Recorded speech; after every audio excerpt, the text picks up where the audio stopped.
안녕하세요. 루멘입니다. 드디어 2025년 건강보험공단 상반기 공고가 떴습니다. 역대 상반기 채용 일정 중에 가장 빠른 2월에 예정대로 실시가 됩니다. 원서 접수는 2월 25일부터 3월 6일까지지만 이미 자소서가 공개가 되어 있기 때문에 다들 체크를 하셔야 합니다. 이따가 또 살펴보겠습니다. 유의 깊게 보셔야 될 부분은 2월 25일 접수 시작인데 필기시험이 4월 12일이다.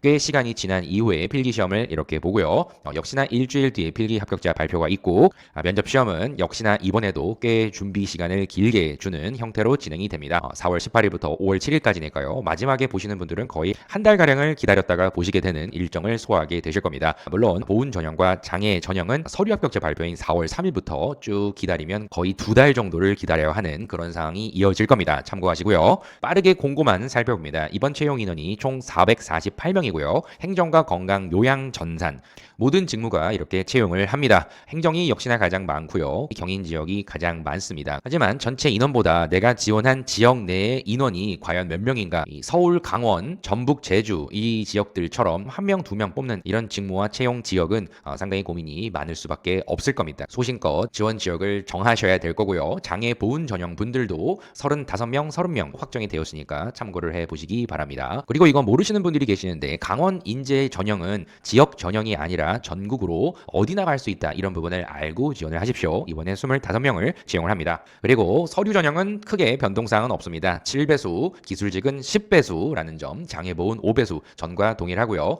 그리고 정량평가, 정성평가 두 가지가 합산이 되어 필기시험 대상자가 발표가 될 겁니다. 그리고 지금 많은 분들이 정량평가 점수를 높이기 위해서 자격증을 엄청나게 많이 취득을 하고 있는 그런 흐름이다. 이번에 KBS 한국어 능력이랑 실용 글쓰기까지 추가돼서 기본적으로 직무 내에서 5가지 이상 가지고 계신 분들이 상당히 많이 계시다는 점, 이 부분은 제가 이전에도 말씀을 많이 드렸습니다. 그리고 토익도 제출하시는 분들이 많이 있기 때문에 800점 이상이 된다 하면은 당연히 제출을 하십시오. 그 외적으로 서류 전형에서 가점을 받는 강원 인재 5% 있고요. 그리고 모집 권역 거주자 지원 지역이 동일하면 1%가 주어집니다. 이 공고일 전일 기준입니다. 그리고 3% 정도의 가점이 있는 1년 이상 근무자분들, 공단 인턴 근무자분들 60일 이상 근무한 분부터 각각 점수가 주어지니까 1.5%에서 3%, 다른 기관에서 청년 인턴 근무를 하신 분들은 1%, 최우수 인턴에 선정이 되었다. 그러면 만점에 1, 2% 이런 형태로 해당하는 가점 적용되는 거 다 추가를 잘 해 주십시오. 정량을 넘기가 이제는 상당히 빡빡해진 그런 상황이긴 합니다.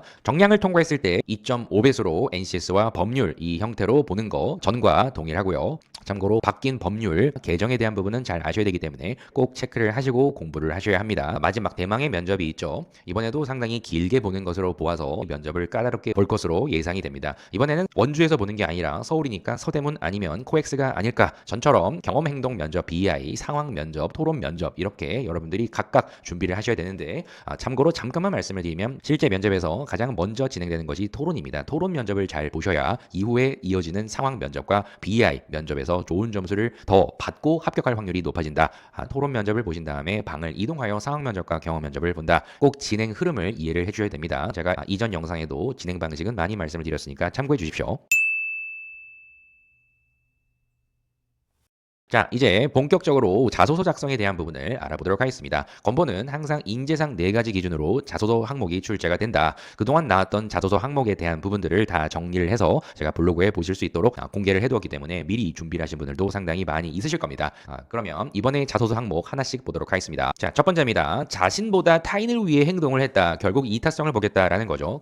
공익지향적인 행동을 하셨던 부분을 떠올려야 하는데요. 역시나 국민을 위한 인재에 나는 적합합니다라는 소재가 필요합니다. 결국 나보다는 타인을 위해서 이행을 하셨던 그 최대의 공익 창출 사례에 대한 부분을 떠올려야 되는데요. 소수의 이익도 공익으로 포함이 됩니다. 많은 사람의 이익도 중요는 하지만 소외받는 분들의 이익도 괜찮습니다. 한번 생각해 보시고요. 그 과정 속에서 내가 굳이 안 해도 되는데 이렇게 이타적인 행동을 이행하였다라는 부분이 떠올려야 되겠죠. 희생이 아니라 배려다 이런 형태로 얘기할 수 있는 그러한 행동 과정들이 필요합니다. 당연히 조직 내에서 일단 먼저 떠올려 보시는 게 좋습니다. 물론 봉사활동을 얘기하셔도 당연히 괜찮습니다. 좋습니다. 하지만 중요한 부분은 그렇게 행동을 하셨던 이유가 상당히 중요합니다. 내가 이타적인 사고로 무엇을 위해서 이렇게 내가 하는 것인가 명확하게 여러분의 사고를 자세하게 작성을 해주셔야 됩니다. 나의 행복과 타인의 행복을 놓고 보았을 때 나의 역량들을 최대한 발휘를 해서 더 나은 더불어 살 수 있는 사회를 만들어낼 수 있었다. 또는 조직 내에서 더 이로운 과정을 만들어낼 수 있었다. 이런 형태로 내가 가지고 있었던 그 사고 당연히 제시를 잘 하셔야 되고요. 역시나 이러한 이타적인 나의 사고, 배려심, 사려 깊은 나의 이러한 사고 덕분에 결국 만들어낸 긍정적인 타인의 변화를 마지막 결론으로 제시를 해주시는 게 좋습니다. 나의 성장도 물론 중요하지만 타인의 이로움을 보는 것이 더 나는 뿌듯하고 행복하고 이런 부분 다 여러분들 강조하는 내용이죠. 그래서 제일 중요한 부분은 역시나 이 질문을 왜 물어보는지를 정확히 이해를 하셔야 됩니다. 공공기관 근무자, 그중에 건강보험공단은 왜 이타성이라는 게 필요할지 다 본인 관점으로 무언가 요구를 하는 민원인들이 상당수일 겁니다. 이들을 위한 행정처리 과정부터 도움을 줄 수 있는 과정, 건보의 제도나 사업을 많은 분들이 더 이용할 수 있도록 또 설명도 해주셔야 되는 분들이기 때문에 이 건보가 가는 길 자체가 국민의 건강 증진, 모두가 더불어 살 수 있는 사회 이런 부분이기 때문에 여러분들이 공공기관 근무자로서 반드시 가지고 있는 이타적인 사고, 나의 배려 이런 점들이 있어야만 어려운 민원인들도 최대한 커버를 할 수가 있지 않을까 이렇게 제시를 해주시는 부분으로 여러분 소재와 함께 작성을 해보시는 것을 권해드립니다. 두 번째, 공직자로서 여러분들이 지켜야 할 윤리. 이미 이번 항목에서 물어보았던 질문들을 보게 되면 가장 많이 강조되고 있는 키워드는 정직입니다. 그렇기 때문에 공직자로서 지켜야 할 윤리 의식은 정직부터 생각을 해보시고요. 정직으로 이뤄낸 신뢰, 그리고 양심적으로 이행을 했고 소신껏 행동을 했던 스스로의 양심을 저버리지 않은 사소한 부분도 지켰던 이런 형태로 한번 소재를 떠올려 보시는 걸 권해드립니다. 평소에 여러분들이 이행하고 있는 윤리적 행동과 사고가 도대체 무엇이냐 이런 점들을 먼저 생각을 해보셔야 되기 때문에 내가 과거에 어느 조직에 소속이 되어 있을 때 지켰던 윤리, 그런 정직함에 대해서 생각을 해보시는 게 필요하고요. 중요한 부분은 그 윤리성, 정직이라고 내가 키워드를 정했다면 이런 정직함이 없었을 때 발생되는 조직의 피해 이런 점들을 나는 고려했기 때문에 라는 점을 반드시 구체적으로 제시하는 게 중요합니다.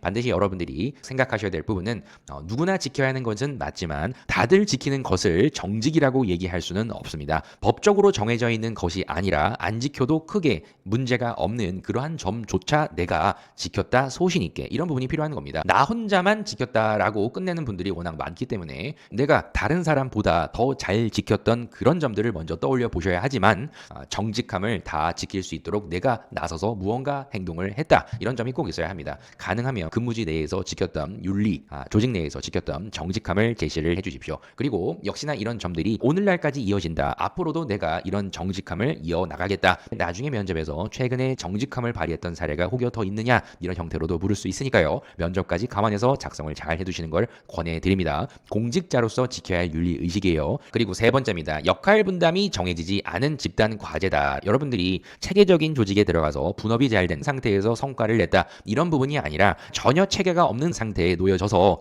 이런 체계성을 만들어 다른 사람과 함께 팀워크 향상을 위해 노력했던 그런 소재가 필요합니다. 그렇기 때문에 이런 변화 어떤 식으로 내가 받아들이느냐 이런 점들이 중요하겠죠. 문제 해결 자소서이기도 하지만 혁신을 추구하는 인재에 대한 부분을 묻기 위한 자소서 항목이고요. 인력 운용의 효율화, 팀에 미친 영향 이런 점까지 전반적으로 고려했던 여러분의 모습이 반드시 필요합니다. 그렇기 때문에 조직 내에서 공동 목표를 이루어냈던 그 사례부터 한번 떠올려 보시는 게 좋고요. 당연히 이전부터 해왔던 것이 아니라 최초로 시도를 해야만 하는 그런 체계가 없는 문제가 일어난 그 상태부터 출발하시는 걸 저는 더 권해드립니다. 그래서 이런 목표 달성을 위해서 내가 과연 어떤 주도적인 행동을 했는가 이런 점을 제시를 하셔야겠죠. 그렇기 때문에 제일 권해드리는 부분은 최초에 이런 문제가 발생을 했을 때 체계성이 없기 때문에 어떻게 체계성을 만들어 나갈지 그 부분을 고려를 했다. 그 목표를 달성하기 위한 성공 전략을 설계를 했던 여러분의 사정 과정을 먼저 떠올려 보십시오. 내 개인의 역량도 있었을 거고요. 다른 구성원들의 역량도 같이 있었을 겁니다. 그런 두 가지 부분을 고려를 해서 어떻게 시너지, 팀워크를 향상시킬까라는 점을 사전에 고민한 나의 모습이 일단 첫 번째 필요할 거고요. 두 번째는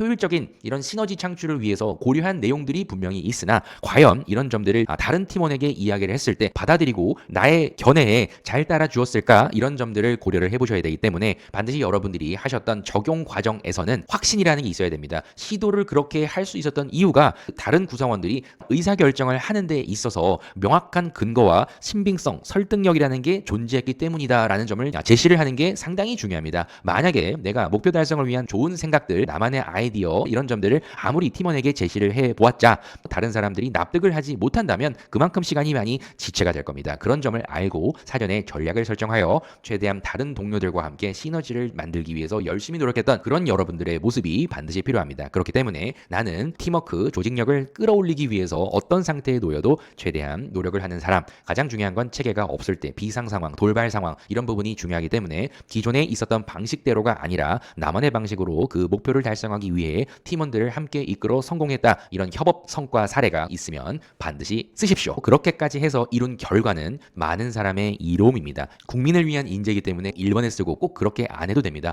공익지향성이라는 거는 늘 여러분들이 생각하고 소재를 잘 정하셔서 기대 이상의 성과를 만들어낸 거는 많은 사람들의 이로움을 만들어낸 것으로 끝내는 것이 좋습니다. 자, 마지막입니다. 여러분들이 가장 어려워하고 가장 먼저 자소서를 작성을 했으면 좋겠습니다. 4번인데요. 본인이 지원한 행정직, 건강직, 요양직, 전산직 이 정도가 제일 많이 있으실 텐데 일단 여러분들이 지원하고자 하는 그 분야의 전문성은 도대체 무엇이냐라는 부분을 명확하게 설정을 하셔야 됩니다. 공단 내에 그 행정, 건강, 요양, 전산이 왜 필요하다고 생각합니까? 라는 부분을 먼저 정리하시는 게 필요합니다. 직무가 우리 국민들의 건강 증진을 위해 더 나은 사회보장 제도 구축을 위해서 꼭 필요합니다. 라는 부분을 일단 이해를 해 주셔야 되고요. 그럼 공단 내 그 직무가 갖춰야만 하는 전문성은 뭐라고 생각하느냐라는 점을 여러분들이 제시를 하셔야 되는데 내가 지금 보유한 핵심 역량을 제시를 하셔야 됩니다. 그래서 이런 전문성을 보유하기 위해서 내가 열심히 노력해 왔던 과정을 제시를 하셔야 되는데 여기 이론적인 학습 이외에 어떤 현장 경험을 했느냐라고 이렇게 물었습니다. 이론적인 학습은 당연한 거고요. 이런 이론적인 부분이 현장에 적용이 그대로 되느냐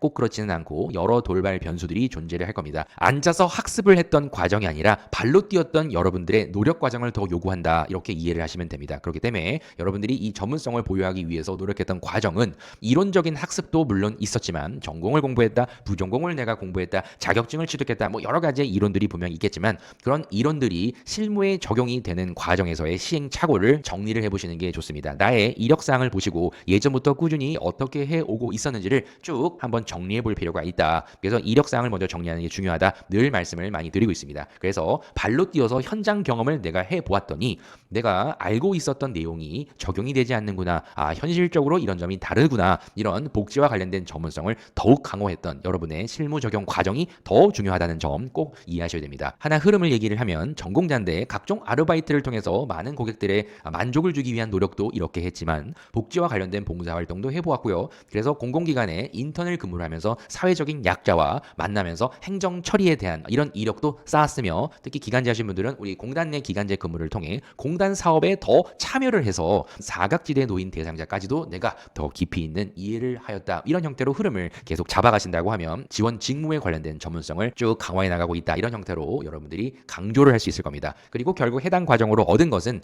개인적인 역량 향상도 물론 있겠지만 사회 취약층 그리고 공공기관의 행정 절차에 대한 이해 이런 점들을 더 깊숙하게 내가 얻은 것이 명확하게 있다. 이렇게 잡아두시는 게 좋습니다. 그래서 결국에는 이런 전문성 있는 인재로 지원 직무 내에서 이루고자 하는 나의 구체적인 이 나만의 목표를 달성하기 위해서 지속적으로 나의 전문성을 꾸준히 갈고 닦을 것이다. 이런 형태로 마무리를 하시게 되면 4번도 충분히 작성을 하실 수가 있을 겁니다. 이 4번은 대충 써서는 안 됩니다. 이런 전문성을 물어보는 부분은 어차피 면접에서도 여러분들의 전문성이 무엇이고 어떤 식으로 그 전문성을 발휘를 해보았는지 그리고 그런 전문성이 어떤 식으로 이 직무에 적용이 될 것인지 이런 점들을 물어보기 때문에 이 4번 핀트에 맞춰서 잘 작성을 해주십시오. 이번에 4번 전문성 질문은 여러분들이 현재 지니고 있는 전문성을 명확하게 제시를 해주시고 그런 전문성을 갖추기 위해서 노력했던 과정, 과거에 더 포커스가 많이 맞춰져 있습니다. 하지만 여러분들이 마지막 문장 정도는 미래지향적인 부분을 넣어서 어떤 식으로 이 전문성을 더 발휘하겠습니다. 이런 형태로 마무리를 잘 해주십시오. 각각의 합격 예시를 하나씩 또다시 공개를 해드릴 테니까요. 지금 말씀드렸던 퀵 가이드를 보시고 최대한 뼈대를 잡는 데 활용을 해주십시오. 그럼 다음 영상에서 구체적으로 하나씩 더 살펴보도록 하겠습니다. 다들 이번 서류 합격을 합시다. 혹여 혼자 쓰기가 어렵다, 퀄리티를 더 높이겠다 이런 분들은 자소서 첨삭 과정 댓글로 남겨드릴 테니까 꼭 신청을 해주십시오. 그럼 다음 영상에서 뵙도록 하겠습니다. 감사합니다.